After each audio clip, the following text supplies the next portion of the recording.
I'm really glad to be here. What we've been doing is just trying to reach out to groups to kind of share some stuff that Eric and I have been working on now for almost like 15 years. Back when I first met Eric, I was like a busted down, overweight, kind of despairing ex-runner. I wouldn't say despairing, I was happy to not run. You know, I try to run a little bit, I get injured, I get discouraged, I go see a doctor, and they kind of eye me up and down and go, dude, you're like 260 and 6'5". Why are you even trying to run anyway? Running's bad for the body, you're gonna get hurt. So I just stopped.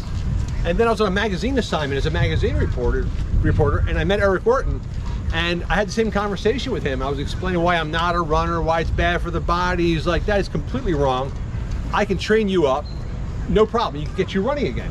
And at that time, I knew about this 50-mile race down the Copper Canyons of Mexico with the Tarahumara, which is indigenous culture, which is running healthfully and happily deep into old age. And I thought, well, listen, man, you know, you put your money where your mouth is. You think you can train me up? There's this race in 9 months. Can we go from 0 to 50 miles in 9 months? I was a complete skeptic. I would have put money against it, but lo and behold, 9 months later, I was, good timing. I think my wife Mika wants a little bit of attention. So this is Mika.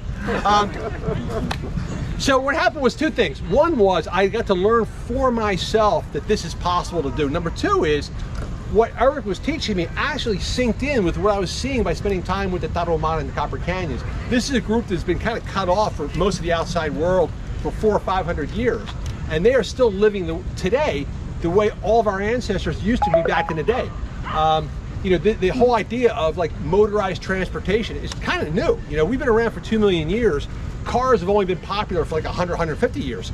So for most of our existence on this planet, you know, we had only one form of transportation, and it's hanging underneath your ass. Like that's how you moved.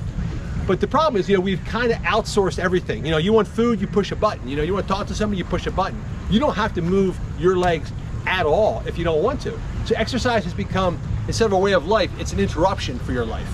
So the problem with that is anytime you change the course of your behavior, there will be unintended consequences. So if you mechanize everything, well, then you don't start to move as much. But if you have a body that was designed to move and suddenly you freeze it, the same thing happens to us that happens to an animal when you put it in a cage in the zoo. And we have the same thing. You know, a lot of our obesity, overweight, hypertension, manic depression, cardiac disease, cardiovascular disease, all can be traced back to our lack of movement. The one thing that is a starting point that most of us ignore are our feet. You know, I talk about the fact that people say, well, couch to 5K is a struggle. Couch to the floor is a struggle because we've really deactivated these devices. We cover them with foam and arch supports and orthotics and things like that. So the first thing Eric taught me was how to reactivate my feet and then work our way up the chain. Once you reactivate your feet, you start to get this free source of natural energy. It's exactly the same thing with the fascia of the body. Whenever you land and it pulls that quickly and then it releases, that's what they're talking about. It's free energy. That's not glutes, it's not quads, it's not carbohydrates. It's just free energy that stretches and then pops forward.